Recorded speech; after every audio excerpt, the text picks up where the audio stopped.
Hi everyone, welcome back to my channel. My name is Anil, and in this Laravel 7 video tutorial we will learn about the blade templates. These are the points that we are going to cover in this video. We will see that what is the blade template, how we can use the if condition, for each loop, etc. These are the lots of points, and what actually we need to start with the blade template. We need at least a controller, we need a view and the router, and after that we can just start the code. Alright, so now the first question is that what is the basically blade template? So this is a template engine which is provided by the Laravel, and it will reduce your code complexity and you can save lots of time to use the blade template.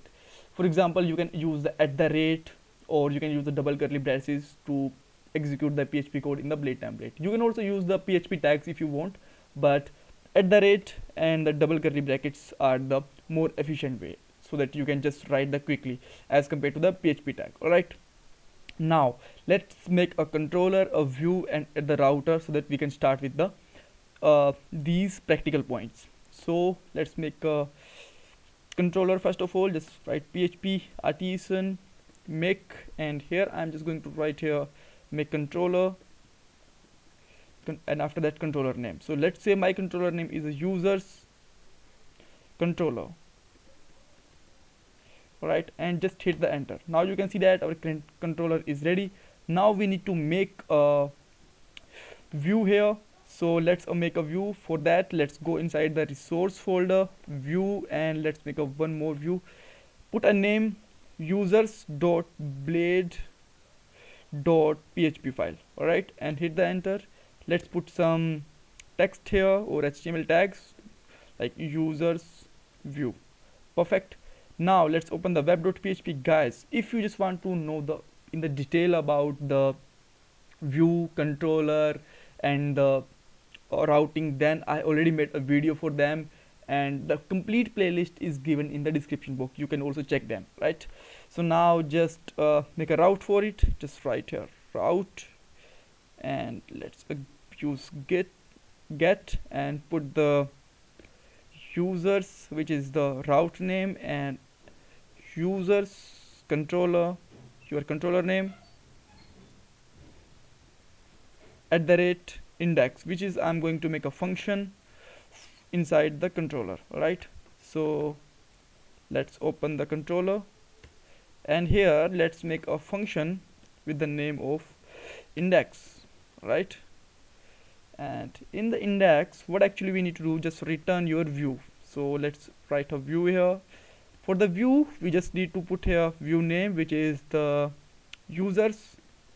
Alright, and now let's try to access this URL, which is users, and let's put here. Now you can see that we are able to see the view. Alright, so now let's first thing is that how we can just pass some data from controller to the view. Right, so let's take some variable like $d, and let's make an array simply, and in this array I am just going to put here some names like like put here name, and after the name let's suppose for now let's go for a simple, just put here value anil. Right, and after that let's use a second parameter and pass this data to the view, and for that just take some key, and value of this is $d. Right, perfect. Now in the user.blade.php, which is our view, just use the double curly braces and use $data, and let's see what we actually got here. Okay, so there is some error, let me check. So for the simplicity, just remove everything and just put here name like anil, and I will just show you that how we can just pass the array also, but let's see this one. So now you can see that we got the name here. Alright, now how we can just pass the array. For passing the array, let's use some array key like name, and put here name like anil, like this. Right, so now let's come to back here, and let's use here name. Right, so and also you can use like this, like an array. Right, and now let's try to run it. Now you can still access anil. Alright, so now you just know that how we can pass the array. After that, let's take some more keys like name, email, and in the email I'm just going to put here some fake email ID. Don't try to mail me here on this. Let's say anil@test.com, and after that let's say put here address, right? And in the address let's put some values like Noida, right? Perfect. So after that, let's say if you just want to get to know the email address, that simply you can just write here email, and let's try to access it. Now you can see that we got the email here. All right, so now let's come back to our point and let's see that how we can put the if conditions inside it. All right, so for the if condition, we have to use the at the rate if directives. So just simply use at the rate if, and here I can just simply check here dollar data, and inside curly brackets name equal to anil. If this is true, then what he actually have to, then he can use the same user. Let's say we can just put here simply like this, and after that let's use the at the rate else, and here you can just put here at h1 other user, right? And after that we just have to use the and it with the and if directives, right? So now let's try to run it. Now you can see that the same user, because the anil is present here. Okay, so if I'm just going to change this like Sam, then it will just show you the another user. Perfect. This is the way that how you can simply use the if else condition. So now let's see that how we can use the for each loop. All right, so I'm just going to remove it for now, and let's use the for each directives for each, and after that let's simply put here dollar data as dollar item. After that simply you can use the h3 or h2 tag, whatever you just want to use, and just put in the double curly braces look dollar item, and let's end it with the at the rate and for each and for each. Perfect. So now let's come back here and let's see. Now you can see that we got the all values here.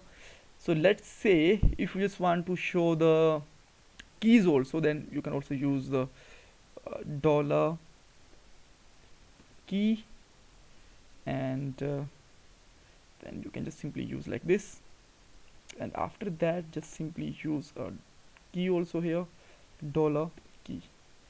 And now let's see to run it. Okay, let's put some space between them. Now you can see that name is this, email address is this, and the address is here. All right, so this is the way that how you can use the for each loop. Now let's remove it, and now let's see the next point, which is that how we can use the for loop also, right?